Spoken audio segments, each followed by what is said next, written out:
ప్రభువునందు అత్యంత ప్రియమైనటువంటి దేవుని పిల్లలారా, ప్రభువైన యేసు క్రీస్తు నామం పేరట మీ అందరికీ శుభాభివందనాలు. మరణాత షలోం. మీ అందరికీ సమాధానము కలుగునుగాక. ఆమేన్. ఒక వాక్య భాగాన్ని ధ్యానం చేసుకుందాం. అపోస్తుడైన పౌలయ్య గారు హెబ్రీ సంఘానికి రాసిన ఉత్తరం, హెబ్రీలకు రాసిన పత్రిక 6వ అధ్యాయం 10వ వచనం నేను చదువుతున్నాను. మీరు ఆలకించండి. పరిశుద్ధ గ్రంథం ఉన్నవారు చూడండి. మీరు చేసిన కార్యమును మీరు పరిశుద్ధులకు ఉపచారము చేసి ఇంకనూ ఉపచారము చేయుచుండుట చేత తన నామమును బట్టి చూపిన ప్రేమను మరుచుటకు దేవుడు అన్యాయస్తుడు కాడు. ప్రార్థన చేసుకుని ప్రభు సహాయం తీసుకుందాం. మహాగణుడవు, వాక్యమయున్న దేవా, జుంటె తేనె దారుల కన్నా మధురమైన నీ మాటలు మనిషిని బ్రతికిస్తాయి, బలపరుస్తాయి, ఆదరిస్తాయి, సరిదిద్దుతాయి.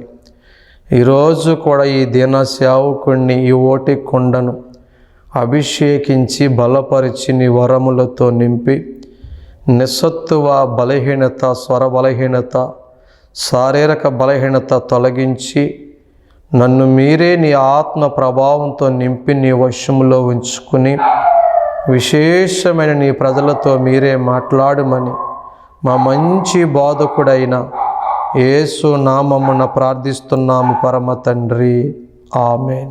ప్రభునందు ప్రియమైనటువంటి దేవుని పిల్లలారా, ఈ లోకములో మనుషులు నీవు ఏదైనా చేస్తే కొంతకాలం గుర్తుపెట్టుకోవచ్చు, తర్వాత మర్చిపోతారు. కొంతమంది అయితే అంటారు, అన్నీ పొందుకొని ఏం చేశావు నువ్వు మాకు అంటారు. కొంతమంది పిల్లలు తల్లిదండ్రుల సపోర్టుతోనే ఎదుగుతాం. ఎవరైనా కన్నవారు వాళ్ళే, పాలిచ్చి పెంచింది తల్లి, కష్టపడి పెంచింది తండ్రి. తీరా వీళ్ళకి రెక్కలు వచ్చాక, ఉద్యోగం వచ్చాక, వివాహమైక చాలామంది ఏమంటారంటే, ఏం చేసావు నువ్వు మాకు అంటారండి. కన్న బిడ్డలే, అదేట్రా మీకు ఇంత చేశాను కదా అంటే, కన్నావు కాబట్టి చేసావు, ఊరికనే చేసావా అంటారు. తల్లిదండ్రులు మనకు చాలా చేశారండి. నిజంగా ఆ తల్లి ఆ తండ్రే మనకి పుట్టినప్పుడు కానించి, హాస్పిటల్లో మందుల కానించి ఈరోజు వరకు నీ మీద పెట్టుబడి వారి కోసమే దాచుకుని ఉంటే ఈరోజు వాళ్ళ జీవితం ఇలా ఉండేవి కాదు. కానీ కొంతమంది బిడ్డలు ఇవి గుర్తించకుండా, నువ్వు నాకేమీ చేయలేదు, నువ్వు పెద్దోడికే పెట్టావు, చిన్నోడికే పెట్టావు, ఆడపిల్లకే పెట్టావు, మగోడికే పెట్టావు అంటారు. ఆడపిల్లేమో మగోడికి పెట్టావు అంటుంది, మగోడేమో ఆడపిల్లకి పెట్టారు అంటారు. ఎంతకైనా కష్టమంతా ఎవరికి పెట్టినట్టు? కొంతమంది మర్చిపోయే పిల్లలు ఉంటారు. అలాగే కొంతమంది బంధువులు ఉంటారు. అలాగే కొంతమంది స్నేహితులు ఉంటారు. నువ్వు వాళ్ళ జీవితంలో ధన రూపంలోనో, లేదా ఒక పని రూపంలోనో, ఒక సేవా రూపంలోనో ఏదో సహాయం నువ్వు చేసి ఉండొచ్చు, ఏదో ఉపకారం చేసి ఉండొచ్చు. కానీ కొంతమంది ఏం చేస్తారంటే మర్చిపోతారు. అలా మర్చిపోయే కృతజ్ఞత లేని మనుషులు ఈ భూప్రపంచం మీద చాలామంది ఉన్నారు. కానీ దేవుడి విషయంలో మనం ఏమైనా ప్రేమ చూపించినా, దేవుడి నిమిత్తము కానీ, సేవ నిమిత్తము కానీ, పరిశుద్ధుల నిమిత్తం కానీ, సేవకుల నిమిత్తం కానీ ఓ పరిచర్య చేసినా, ఏమైనా ఇచ్చినా, పెట్టినా, చెందినా దేవుడు మర్చిపోడంటే ఎందుకంటే మర్చిపోవడానికి దేవుడు అన్యాయస్తుడు కాదంట. అబ్బా, నేను చెప్పే మంచి మాట ఇదే. నిన్ను మర్చిపోవడానికి దేవుడు అన్యాయస్తుడు కాదు. మనుషులు మర్చిపోతారండి. తినేసి మర్చిపోయి ఉంటారు, పొందుకుని మర్చిపోయి ఉంటారు. వాళ్ళు అన్యాయస్తులు, వాళ్ళు కృతజ్ఞత లేని వాళ్ళు. కానీ బిడ్డ ఈరోజు నువ్వు బాధపడుతున్నావు. నేను వాళ్ళకి ఇంత చేశాను, ఇంత చెందాను, నా అనుకున్నాను, నేను నమ్మాను, నేను ఈరోజు మోసపోయాను, ఈరోజు నా స్థితి ఎలాగైపోయిందేంటి, ఇప్పుడు నా బ్రతుకు ఎలాగా, ఉన్నదంతా వాళ్ళకే ఖర్చు పెట్టేశాను, ఉన్నదంతా వీళ్ళకే ఇచ్చేసాను, వాళ్ళు నా వాళ్ళే అనుకున్నానని ఇప్పుడు నీ గురించి బాధపడుతున్నావేమో, నీ గురించి చింతిస్తున్నావేమో, లేదా ఎవరికో అప్పులు ఇచ్చి మోసపోయావేమో, నోట్లు కూడా రాయించుకోకుండా, ఆధారాలు కూడా లేకుండా నోటి మాట చేత నమ్మబలికి నీ దగ్గర డబ్బులు తీసుకుని ఈరోజు ఎగ్గొట్టేశారేమో, ఇచ్చిన దాన్ని మర్చిపోయో అది అబద్ధమాడో ఈరోజు నీకు వ్యతిరేకంగా మారిపోయారేమో. ఇప్పుడు నీ జీవితం బాగోలేదేమో, నీ బిడ్డల జీవితం బాగోలేదేమో, నీ కుటుంబ పరిస్థితులు బాగోలేవేమో, నీ ఆరోగ్య పరిస్థితులు బాగోలేవేమో, నీ ఆర్థిక పరిస్థితులు బాగోలేవేమో. ఇప్పుడు ఎలాగ మా బ్రతుకులు ఎలా ముందుకెళ్తాయని చింతిస్తున్నావా? మా బిడ్డల పెళ్ళిళ్ళు ఎలా చేయాలని చింతిస్తున్నావా? వాళ్ళకి పురుళ్ళు ఎలా పోయాలని చింతిస్తున్నావా? పిల్లల్ని ఎలా చదివించాలని చింతిస్తున్నావా? హాస్పిటల్లో ఈ వైద్యం ఎలా చేయించుకోవాలి, ఈ ఆపరేషన్ ఎలా చేయించుకోవాలి, నాకెవరున్నారు, ఎలాగని బాధపడుతున్నావా? ప్రియమైన దేవుని బిడ్డ, నీ చింతలన్నీ కూడా దేవుని మీద వేసేయి. నీ అన్నవాళ్ళు ఎవరు ఇప్పుడు నీకు ఆసరాగా లేరేమో, నువ్వు చేసినవన్నీ మర్చిపోయారేమో. ఈరోజు నువ్వే దుఃఖంలో, బాధల్లో, నిరాశలో, నిస్పృహంలో, వేదనలో ఉండి ఏడుస్తున్నావు, నువ్వు చింతిస్తున్నావు. పేతురు పత్రికలో మంచి మాట చూడండి. పేతురు రాసిన మొదటి పత్రిక 5వ అధ్యాయము 7వ వచనం. పేతురు రాసిన మొదటి పత్రిక 5వ అధ్యాయం 7వ వచనం. ఆయన మిమ్మును గూర్చి చింతించుచున్నాడు గనుక మీ చింత యావత్తు ఆయన మీద వెయ్యుడి. ఆ పుట్నోట్లో అక్కడ రాశాడు చూడండి, చింతించుడన్న మాటకి పుట్నోట్లో లక్ష్యము చేయుచున్నాడు.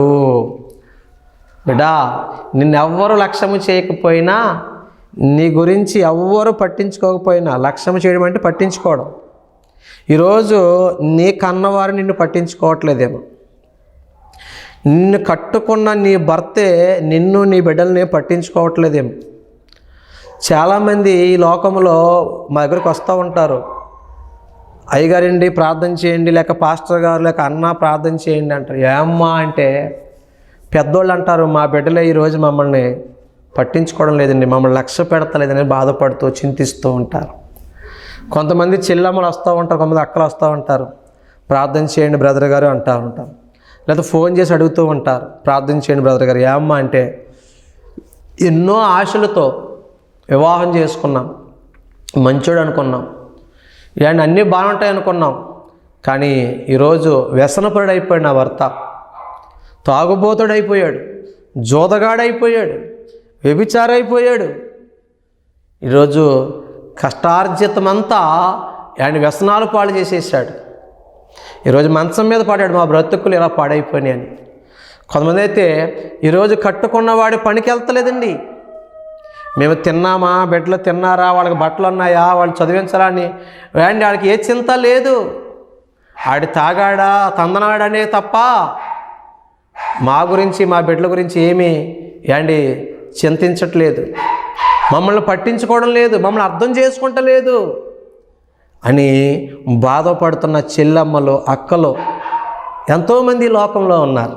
ప్రియమైన దేవుని బిడ్డలారా, ఈరోజు చాలామంది ఇలాగా రకరకాల పరిస్థితుల్లో మా అన్న వాళ్ళే మమ్మల్ని పట్టించుకోవడం లేదు, లక్ష్యము చేయట్లేదు, వదిలేశారు అని బాధపడుతున్న వాళ్ళు చాలామంది ఉన్నారు. భార్యను పట్టించుకోలేని భర్తలు ఉన్నారు, భర్తను పట్టించుకోలేని భార్యలు ఉన్నారు, పిల్లలను పట్టించుకునే తల్లిదండ్రులు ఉన్నారు, తల్లిదండ్రులను పట్టించుకునే పిల్లలు ఉన్నారు. అందుకే ఈరోజు నువ్వు కూడా చింతిస్తున్నావేమో, నీ కుటుంబ పరిస్థితులు బట్టి, నీ ఆర్థిక పరిస్థితులు బట్టి, ఈ జీవితం ఎలా ముందుకెళ్తుంది, ఈ కథ ఎలా నడుస్తుంది, ఈ సంవత్సరం ఎలా ముందుకెళ్తుంది, ఈ బిడ్డల పెళ్ళి ఎలా చేయాలి, ఈ అప్పుని ఎలా తీర్చాలి, అయ్యో అని చింతిస్తున్నావేమో. బిడ్డ, నీకు మంచి మాట చెప్పనా, ఈ లోకంలో నిన్ను ఎవరు పట్టించుకున్నా పట్టించుకోకపోయినా, నిన్ను ఎవరు లక్ష్యము చేసినా చేయకపోయినా, మీ చింతలన్నీ కూడా ఆయన మీద వేయండి.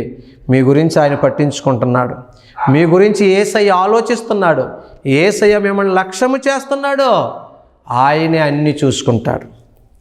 మీ కన్నవారు మిమ్మల్ని పట్టించుకోకపోవచ్చు, నిన్ను కట్టుకున్నవాడు నిన్ను పట్టించుకోకపోవచ్చు, నీ కట్టుకున్న భార్య నిన్ను విడిచిపెట్టేసి ఉండొచ్చు, నీ బిడ్డలు నిన్ను విడిచిపెట్టి ఉండొచ్చు.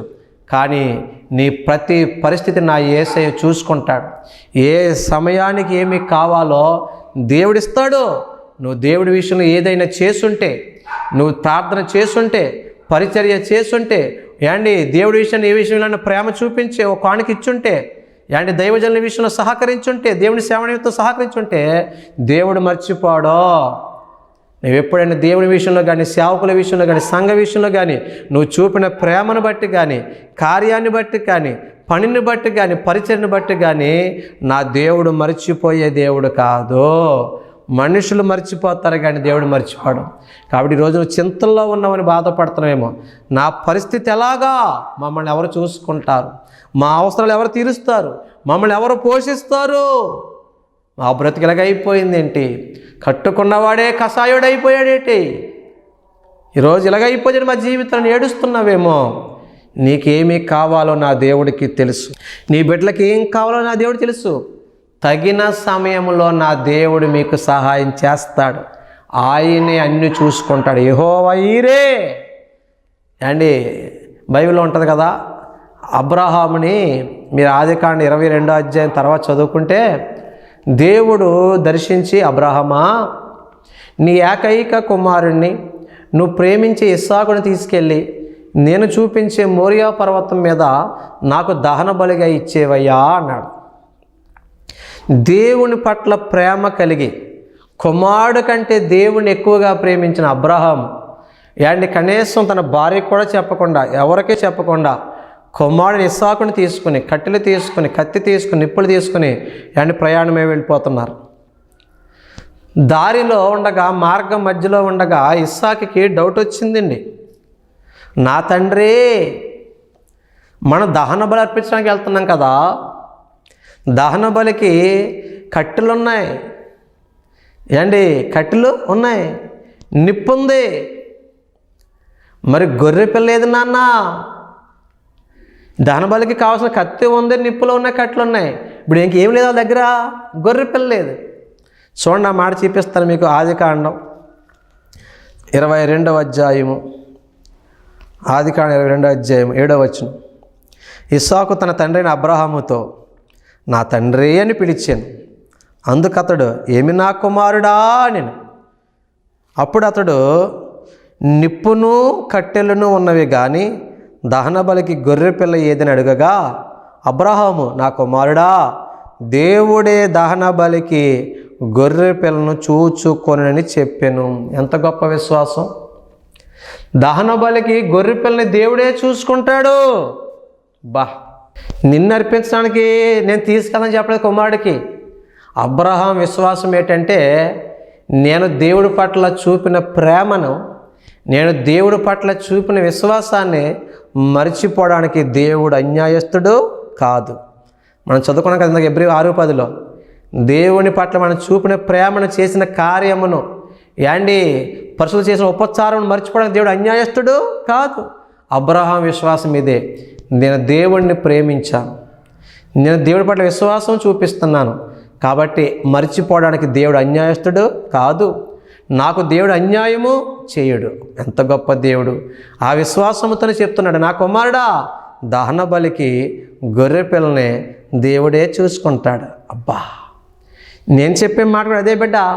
నువ్వు నిజంగా దేవుని పట్ల ప్రేమ కలిగి ఉంటే, నీ సేవకుల పట్ల, సంఘం పట్ల ప్రేమ కలిగి లోబడినట్లయితే, అబ్రహాము దేవుడికి విధేయుడైనట్లు, దేవుని మాటకు విధేయుడైనట్లు, అబ్రహాము కుమారుడి కంటే దేవుని ఎక్కువగా ప్రేమించినట్లు, దేవుని యందు అధిక విశ్వాసం ఉంచినట్లు, నీవు కూడా సమస్తము కంటే దేవుణ్ణి ఎక్కువగా ప్రేమించి, దేవుని విశ్వాసం ఉంచి, దేవుని పని నిమిత్తము కానీ, దేవుని సేవ నిమిత్తము కానీ, సేవకుల నిమిత్తం కానీ నువ్వు కూడా ఏమైనా చేసి ఉంటే, ఏమైనా ఇచ్చి ఉంటే, ప్రేమించి ఉంటే, విశ్వాసం ఉంటే, నిన్ను కూడా మర్చిపోవడానికి నా దేవుడు అన్యాయస్తుడు కాదు.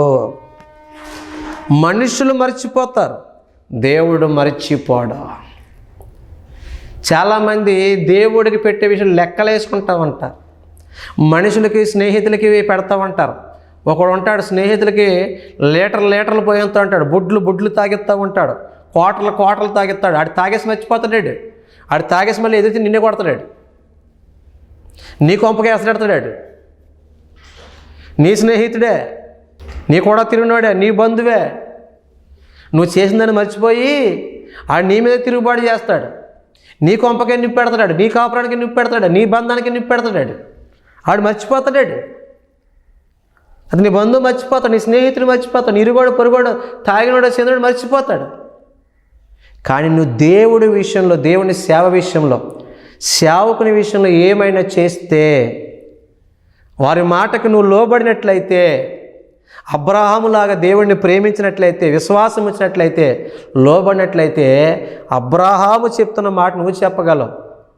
దేవుడే చూసుకుంటాడు. అదే చెప్తున్నాను, నువ్వేమైనా చేస్తుంటే దేవుడి విషయంలో, నా దేవుడు మర్చిపోవడానికి అన్యాయస్తుడో కాదు. అబ్రాహాం ఎంత గొప్ప విశ్వాసం చెప్తున్నాడు. నా కుమారుడా, దహన బలికి గొర్రె పిల్లని దేవుడే చూసుకుంటాడు. చూసుకోండి, చూద్దాం ఒకసారి. చూడండి, ఆదికాండం 22వ అధ్యాయము, ఆదికాండం 22వ అధ్యాయం 13వ వచనం. అప్పుడు అబ్రహాము కనులెత్తి చూడగా పొదలో కొమ్ములు తగులుకుని ఒక పొట్టేలు వెనక తట్టున కనబడెను. అబ్రహాం వెళ్ళి ఆ పొట్టేలును పట్టుకుని తన కుమారునికి మారుగా పెట్టి దహన బలిగా అర్పించెను. అబ్రహాం ఆ చోటికి యెహోవా ఈరే, యెహోవా ఈరే అనే మాటకి ఆయన అర్థం ఏంటంటే కింద చెప్తున్నా చూడండి, యెహోవా చూచుకొనును. హిబ్రూ భాషలో యెహోవా ఈరే, మన తెలుగు భాషలో యెహోవాయే చూసుకుంటాడు, దేవుడే చూసుకుంటాడు. నిజంగా నువ్వు దేవుడి విషయంలో ఏమైనా చేస్తుంటే, దేవుని సేవ విషయంలో ఏం చేస్తుంటే, పరిచారకుల విషయంలో, పరిశుద్ధుల విషయంలో, దైవజనుల విషయంలో నువ్వేమైనా చేస్తుంటే, ప్రేమించుంటే, పరిచర్య చేస్తుంటే, నేను చెప్తున్నాను, వాక్యం చెప్తుంది, బిడ్డలారా, నీ ప్రతి అవసరాన్ని నా దేవుడే చూసుకుంటాడు. నీ ప్రతి అవసరం నా దేవుడే తీరుస్తాడు. నీ పిల్లల బిడ్డల బాధ్యత నా దేవుడే చూసుకుంటాడు. నీ పిల్లల చదువుల బాధ్యత నా దేవుడే చూసుకుంటాడు. నీ ఇంటి బాధ్యత దేవుడే చూసుకుంటాడు. చెప్పు, ఈ రోజు నుంచి ఎవరైనా ఏమైనా అన్నారనుకోండి, ఇదిగో నేను దేవుడిని నమ్ముకున్నాను, నేను దేవుడిని ప్రేమిస్తున్నాను, దేవుడిని విశ్వాసం ఉంచాను, సేవకులు పరిచర్య చేస్తున్నాను, ఇవన్నీ చేస్తున్నాను, నన్ను మర్చిపోవడానికి నా దేవుడు అన్యాయస్తుడో కాదు. నా ఇల్లు కట్టే విషయం నా దేవుడే చూసుకుంటాడు, యెహోవా ఈరే అని. నా పిల్లల పెళ్లి విషయం దేవుడే చూసుకుంటాడు, యెహోవాయే చూసుకుంటాడు, యెహోవా ఈరే అను. నా పిల్లల చదువుల విషయం, వారి ఫీజుల విషయం, వారి పుస్తకాల విషయం, వారు పాస్ అయ్యే విషయం, వారి ఉద్యోగాల విషయం యెహోవాయే చూసుకుంటాడు, నా దేవుడే చూసుకుంటాడు, యెహోవా ఈరే అను. నీ సంఘ బాధ్యతలు దేవుడే చూసుకుంటాడు, నీ సేవ గురించి దేవుడే చూసుకుంటాడు. దైవజనుడా, నీ మందిర పనులు దేవుడే చూసుకుంటాడు, నీ సేవను దేవుడే చూసుకుంటాడు. ఎవరు చూసినా చూడకపోయినా నువ్వు చింతించుకో. మీ చింత యావత్ ఆయన మీద వేయండి. మీ గురించి ఆయన చింతిస్తున్నాడు, ఆయన మిమ్మల్ని లక్ష్యం చేస్తున్నాడు. నువ్వు ఆయన దగ్గర చేసిన ప్రార్థనలు మర్చిపోడు. ఆయన మీరు చేసిన సేవని ఆయన మర్చిపోడు. దేవుడి కోసం నువ్వు పరిగెత్తిన పరుగు దేవుడు మర్చిపోడు. దేవుడి కోసం అరిగిపోతున్న నీ జీవితాన్ని ఆయన మర్చిపోడు. దేవుడి కోసం అరిగిపోయిన నీ స్వరాన్ని దేవుడు మర్చిపోడు. దేవుడి కోసం నీ ఉద్యోగం విడిచిపెట్టావు, దేవుడు మర్చిపోడు. దేవుడి సేవ కోసం నీ వ్యాపారాన్ని విడిచిపెట్టావు, దేవుడు మర్చిపోడు. నీ సేవ కోసం అవసరమైతే కుటుంబాన్ని పక్కన పెట్టావు, దేవుడు మర్చిపోడు. ఆయన అన్యాయస్తుడు కాదు. ఈరోజు నువ్వు దేవుడి కోసం వదులుకున్నావో, ఉద్యోగమే వదులుకున్నావో, వ్యాపారమే వదులుకున్నావో, పిల్లలనే వదులుకున్నావో, తల్లిదండ్రులనే వదులుకున్నావో, కుటుంబాలనే వదులుకున్నావో, సొంత ఊరినే వదులుకున్నావో, బంధువులనే వదులుకున్నావో, వెండి బంగారాలు వదులుకున్నావో, ఆస్తులే పొలాలే వదులుకున్నావో, మీకు మంచి మాట చెప్పనా? నువ్వేమి వదులుకున్నా, ఏమి చేసినా, నువ్వు చూపిన ప్రేమను, చేసిన కార్యాన్ని, నీ త్యాగాన్ని, నీ సమర్పణని మర్చిపోవడానికి నా దేవుడు అన్యాయస్తుడు కాదు. ఎబ్రీ 6:10 అదే చెప్తున్నాడు. నా సేవకుడా, ఈరోజు నీ దగ్గర మేలు పొందుకున్న మనుషులు నిన్ను మర్చిపోయి ఉండొచ్చు, నీ బంధువులు నిన్ను మర్చిపోయి ఉండొచ్చు, నీ విశ్వాసులు నీ ప్రార్థన ద్వారా మేలు పొందుకుని వాళ్ళు నిన్ను మర్చిపోయి ఉండొచ్చు. నీ ప్రార్థన వల్ల మేలు పొందుకున్నవారు, నీ సంఘానికి వచ్చి ఉద్యోగాలు పొందుకున్నవారు, మేలు పొందుకున్నవారు, ఎదిగిన వాళ్ళు, డెవలప్ అయిన వాళ్ళు నిన్ను మర్చిపోవచ్చు, నీ గుండెల మెత్తన చెల్లిపోవచ్చు, నీ సేవను పాడు చేసి వెళ్ళిపోవచ్చు. కానీ నువ్వు పడుతున్న ఈ ప్రయాసను, నువ్వు చేస్తున్న ఈ సేవను, నీ కన్నీటిని, నీ ప్రార్థనని, నీ సమర్పణని, నీ త్యాగాన్ని నా దేవుడు మర్చిపోవడానికి అన్యాయస్తుడు కాదు. రాబోయే రోజుల్లో నీకేమి కావాలో, నీ సంఘానికి ఏమి కావాలో, నీ కుటుంబానికి ఏమి కావాలో, నీ బిడ్డలకి ఏమి కావాలో, నీకు ఏమి కావాలో ఆ సమస్తమును యెహోవాయే చూసుకుంటాడు. నీ సేవను దేవుడే దీవిస్తాడు, నీ సంఘాన్ని దేవుడే దీవిస్తాడు, నీ బిడ్డలను దేవుడే దీవిస్తాడు. దేశం యొక్క ఉన్నత స్థలం నిలబెడతాడు. దేవుడు అన్యాయస్తుడు కాదు.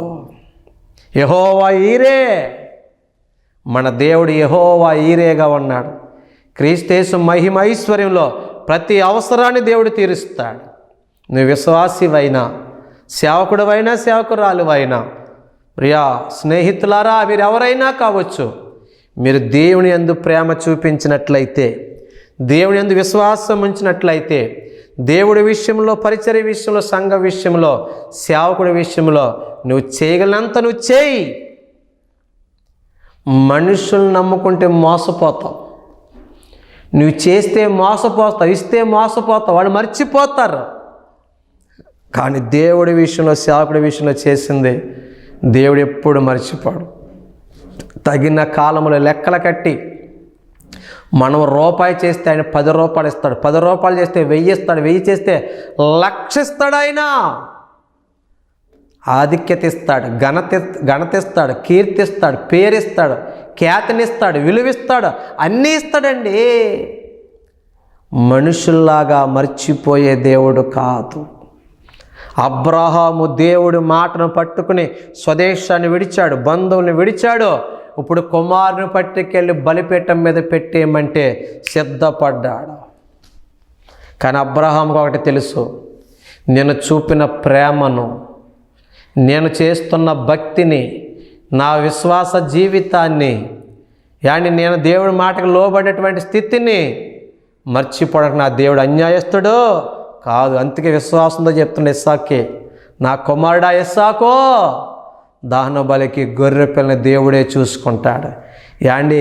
ఆ వచ్చే సమయానికి ఇస్సాకుని బలి ఇవ్వకుండా దేవుడే ఆపి, అదుగో అబ్రహామా, కొమ్ములు తగులుకున్న పొట్టెలు అదుగో, ఆ గొర్రె పిల్లని లేక ఆ పొట్టేల్ని తీసుకెళ్ళి నీ కుమారుని స్థానములో, నీ కుమారునికి మారుగా ఆ పొట్టేల్ని బలివయ్యా. నీ కుమారుని చంపడానికి నేను అన్యాయస్తుడిని కాదు, నేను నిన్ను ప్రేమిస్తున్నాను. నువ్వు నన్ను ప్రేమించడమే కాదు, నేను నిన్ను ప్రేమిస్తున్నాను. నా యందు ప్రేమ చూపించావు, నా యందు విశ్వాసం ఉంచావు, నా మాటకు విధేయత చూపించావు. నువ్వు చూపిన ప్రేమను, నువ్వు చూపిస్తున్న విశ్వాసాన్ని, నువ్వు చూపిస్తున్న విధేయతను, నీ సమర్పణను, నీ బిడ్డ విషయంలో నువ్వు చూపిస్తున్న త్యాగాన్ని మర్చిపోవడానికి అన్యాయస్తున్న కాదు అబ్రహమా. నేను చూసుకుంటాను, గొర్రె పిల్లని చూశాను, అదిగో పట్టుకెళ్ళి ఆ పొట్టేని తీసుకెళ్ళి నీ కుమారునికి మారుగా బలర్పించమన్నప్పుడు అబ్రహాం ఆ పొట్టేని తీసుకెళ్ళి తన కుమారుని స్థానంలో బలర్పించాడు. ఎంత మంచి దేవుడండి, ఎంత గొప్ప దేవుడండి. మన చింతలన్నీ తీరిపోతాయండి. చింతలన్నీ తీరేనయ్యా నిన్ను చేరగా, నువ్వెంత మంచి దేవుడవేసయ్యా. మనుషులు మర్చిపోయి ఉండొచ్చు బిడ్డ నిన్ను, నీ చింతల్లో, నీ బాధల్లో నిన్ను లక్ష్య పెట్టేవారు ఎవరో లేరేమో, నిన్ను పట్టించుకునేవారు ఎవరో లేరేమో, నిన్ను ప్రేమించేవారు ఎవరు లేరేమో, నీకు సహాయం చేసేవారు ఎవరు లేరేమో. ఇప్పుడు నువ్వు బాధపడుతున్నావేమో, నా భవిష్యత్తు ఎలాగా, నా బిడ్డల భవిష్యత్తు ఎలాగా, వారి పెళ్ళిళ్ళు ఎలాగా, వారి పురుళ్ళు ఎలాగా, మందులకి ఎలాగా, వైద్యానికి ఎలాగా, ఇల్లుకి ఎలాగా, డోక్రాకి ఎలాగా, అప్పులు ఎలాగా, తిప్పలు ఎలాగా. బాధపడుతున్నావా, భయపడుతున్నావా? ఒకటే మాట చెప్పు, విశ్వాసముతో యెహోవా ఈరే. నేను యేసు యందు విశ్వాసం ఉంచాను, నేను యేసయ్యని ప్రేమిస్తున్నాను, ఆయన మాటకు లోబడుతున్నాను, దైవజనుల మాటని నేను శిరసావహిస్తున్నాను. మర్చిపోవడానికి నా దేవుడు అన్యాయస్తుడు కాదు, నాకే భయము లేదు. భక్తుడు పాట రాశాడు కదా, నేనేలా భయపడవలెను, నేనేలా చింతించవలెను, నా యేసుడు నాకుండగా నన్నేమీ ఏది చేయదు. నా యేసుడు నాకుండగా నన్నేమీ చేయదు. దేవుడు మన పక్షముగా ఉండగా మనకి విరోధి ఎవడండి? దేవుడే నీ పక్షాన ఉన్నాడు, నువ్వేం దేనికి భయపడవలసిన పని లేదు.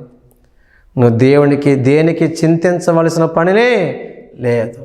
నీకు విరోధంగా రూపించబడిన ఏ ఆయుధం వర్ధిల్లదు.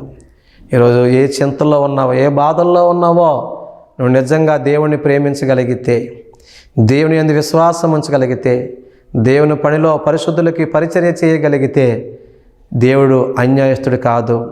నువ్వు చూపిన ప్రేమను, నువ్వు చేసిన పనిని, నువ్వు ఇచ్చిన కానుకను, నీ పరిచయం మర్చిపోవడానికి అన్యాయస్తుడు కాదు. తగిన కాలంలో అబ్రహాము జీవితంలో కార్యము చేసినట్లు, అబ్రహామును దీవించినట్లు, అబ్రహామును హెచ్చించినట్లు నా దేవుడు నీ జీవితంలో కూడా ఘనమైన బలమైన కార్యాలు చేస్తాడు. అబ్రహాముని దీవించిన దేవుడు నిన్ను దీవిస్తాడు, నన్ను దీవిస్తాడు, మనందరినీ దీవిస్తాడు, మన సంఘాల్ని, మన సేవల్ని, మన కుటుంబాన్ని దీవిస్తాడు. కాబట్టి ఈరోజు ఇంకా బిడ్డల గురించి ఎవరేమన్నా ఒకటే మాట చెప్పు, నా బిడ్డల్ని నా దేవుడే చూసుకుంటాడు, వారి బాధ్యతలు నా దేవుడే చూసుకుంటాడు. యెహోవా ఈరే అని చెప్పంతే దేవుడే అన్నీ చక్కబెడతాడు. సమయానికి సహాయం చేస్తాడు, సమయానికి స్వస్థపరుస్తాడు, సమయానికి ఇస్తాడు, సమయానికి హెచ్చిస్తాడు. ఆయనకి తెలుసు తగిన కాలమందు ఆయన హెచ్చించు వరకు ఆయన బలిష్టమైన రెక్కల కింద దీన మనస్కులై, వినయ మనస్కులై, ఆయన యందు విశ్వాసం ఉంచి, ఆయన్ని ప్రేమిస్తూ, యేసు వైపు చూస్తూ ఆయన్ని ముందుకు సాగిపోండి. మీ చింతలన్నీ ఆయన మీద వేసేయండి. దేవుడు ఎప్పుడు ఏమి ఇవ్వాలో అది ఇస్తాడు, ఏం చేయాలో అది చేస్తాడు.